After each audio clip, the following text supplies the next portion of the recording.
All right, folks, buckle up, because you're about to witness a defendant who's not only out on bond for murder, but somehow thinks that's the perfect time to catch an assault charge. Wild choices incoming. Let's get into it.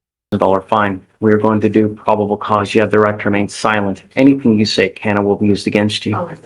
Thank you, Your Honor.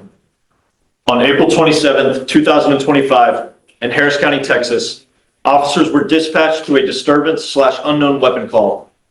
The complaining witness stated she is part of the nursing staff and that the defendant has been asked to leave on multiple occasions and refuses to do so. The complaining witness stated that the defendant was attempting to get her grandfather to sign over power of attorney to her, but the staff would not allow this due to the grandfather being diagnosed with dementia. The complaining witness stated that the defendant used force on the complaining witness to get her to leave the grandfather's room. The complaining witness states that the defendant put her hands on the complaining witness's face and pushed it back. The defendant was positively identified by the complaining witness and her Texas ID number. You say that there was any pain? She pushed in the face. Just a quick breakdown here. Under Texas law, for an action to qualify as assault, it doesn't need to leave a mark. The key phrase is causing bodily injury, which includes pain. So when she said she felt pain, boom, probable cause confirmed. This is an assault, right? There has to be some kind of injury or pain. She did state that she felt pain in the dim summary. Okay. Ms. Taylor, I'm going to find that there's sufficient probable cause to go forward with the case. Now, you're saying there's a bond violation in this case? Yes, Judge, it's in the. Michael, have you seen this? And how did you already get appointed to this case? Your Honor, I was appointed sometime very recently on this case. I received a text. I don't know what day it was, but I received it looks like. Wait, how did he get appointed if no one knew when she was even in custody? Does this sound disorganized to you, or is that just courtroom chaos as usual? Let me know in the comments. It was the 29th, which was Tuesday. But how was he appointed a lawyer? I'm thinking when she was in the holdover. No.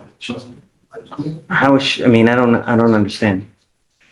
Well, regardless, I guess I'm glad that you're appointed because right now she's got bond violations. She was ordered by the I wasn't aware of magistrate. that, Judge. I'm sorry? I wasn't aware of a BVR in this case. I actually have another BVR today before the court.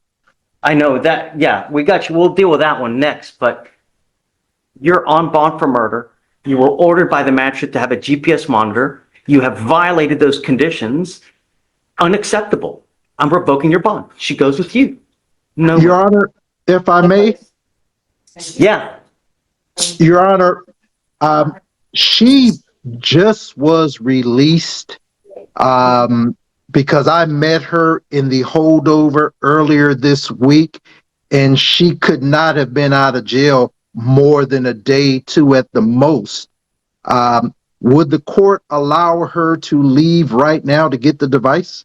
No. Did she not get the device? Judge, there was a conflict, that's why the DVR was submitted, felony, so the magistrate ordered bond conditions, but the curfew times were not aligning with the felony conditions. So what? I mean, you still have to abide by the conditions. I mean, what did they say the conditions were? I have the paperwork right there. I'm not asking you to say anything, Ms. Taylor. The only thing I want is I want my city protected. You're on bond for this serious case, and now you picked up an assault. I mean, you were ordered to have certain conditions. You must abide by these conditions. She received conditions of bond on April 28, 2025 that ordered a GPS device with a curfew of 7 p.m. to 7 a.m. On May 1st, she had an unapproved enter at 7:52 p.m. and then left again at 8:51 until basically 9 o'clock at night. Yes, Judge, and on the felony conditions, So now we have overlapping curfews, a GPS monitor. That might as well be decorative, and a defendant who's treating conditions like suggestions. This isn't just a legal mess. It's a legal spaghetti bowl. I'm looking at them right now, her curfew is from 12 a.m. to 6 a.m.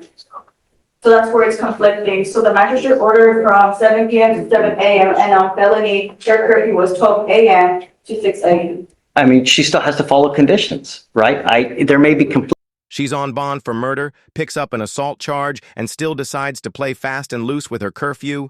At this point, is revoking her bond the only logical move, or should she get another chance? Drop your verdict below. conflicting, but, you know, you abide by the conditions and then you come to court and you ask to, you know, do something or maybe make them align, but you just don't do whatever you want to do and think, okay, nothing's going to happen. You're on bond for 2 serious cases. Your Honor, if I may again, Sure. this is a brand new case. Could the court admonish her? Because the amount of time, I understand that Michael, she's on bond for murder. She's lucky to even have a bond, and now she picks up an assault. She's ordered to have a curfew, and she's just doing whatever the hell she wants to do. in this case, Judge, that's before your court, this is a brand new case, and this is her first time having any issues while on your bond, Judge. Would the court be willing to admonish her not to leave her home even for short periods of time? I don't know, Mikey. I don't know. Faith, Coach, Your Honor, and my assumption is we've reached out to felony. My assumption is there's a DVR call for that too, so I don't know what a following murder looks like, but. I don't know, Michael. I'm going to stew on it for a while.